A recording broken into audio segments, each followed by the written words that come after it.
history remembers the loudest wars. The wars with massive armies, dramatic speeches, and unforgettable victories. We all know about World War I, World War II, and the great empires that rose and fell in fire and blood.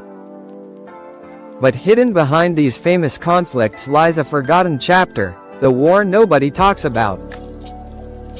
This is the story of the War of 1812, a conflict between the young United States and the mighty British Empire that changed North America forever, yet remains overshadowed in history books.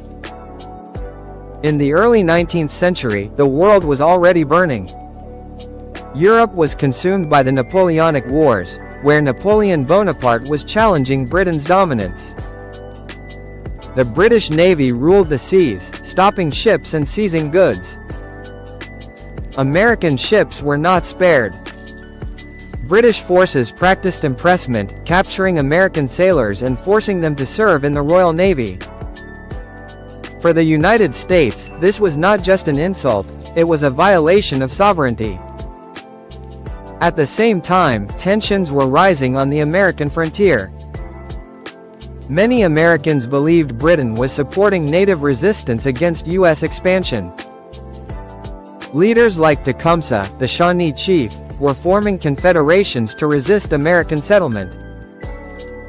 To American politicians known as the war hawks, war seemed not only justified, but necessary. In 1812, President James Madison asked Congress to declare war. The United States was stepping into a fight against the most powerful empire on earth. The early battles were humiliating for the Americans. Attempts to invade Canada failed miserably. U.S. troops were poorly trained, poorly equipped, and poorly organized. Meanwhile, British forces and their native allies were disciplined and experienced. Cities fell. Morale dropped. It seemed like America had made a terrible mistake. Then came one of the most shocking moments of the war. In 1814, British forces marched into Washington, D.C. They set fire to the White House and the Capitol building. The capital of the United States was in flames. Smoke filled the sky. The young nation faced humiliation on the world stage. Many believed the war was lost. But the story did not end there.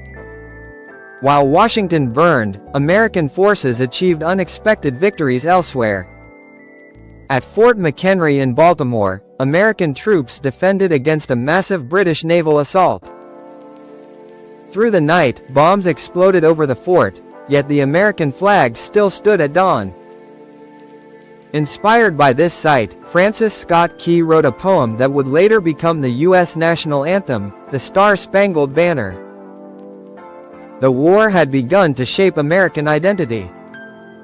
Another turning point came in the South.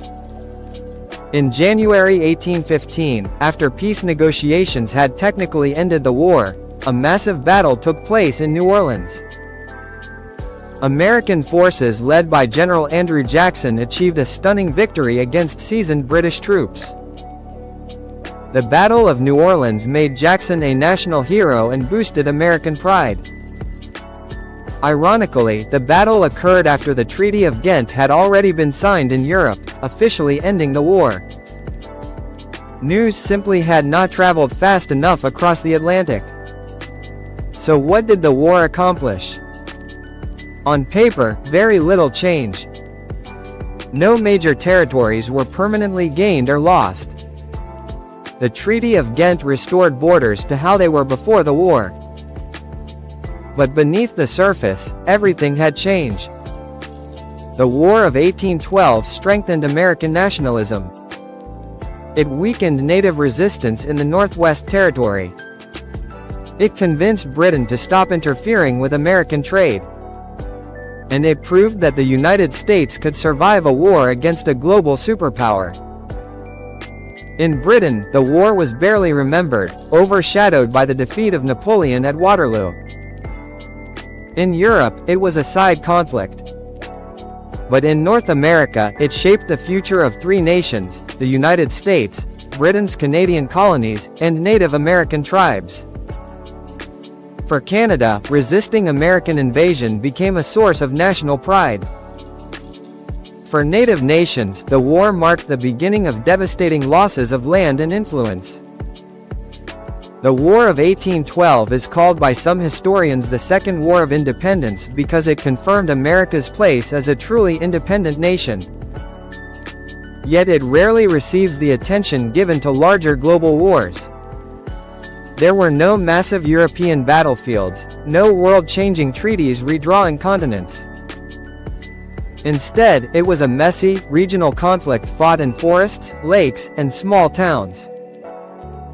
And perhaps that is why it is forgotten. Because it does not fit the dramatic image of global conquest.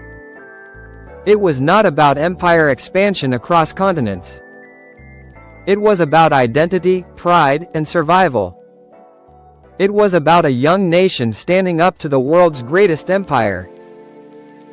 It was about mistakes, resilience, and unexpected heroes. History often highlights the loudest explosions and the biggest armies. But sometimes, the wars that shape a nation most deeply are the ones that are quietly remembered, or almost forgotten entirely. This was the war nobody talks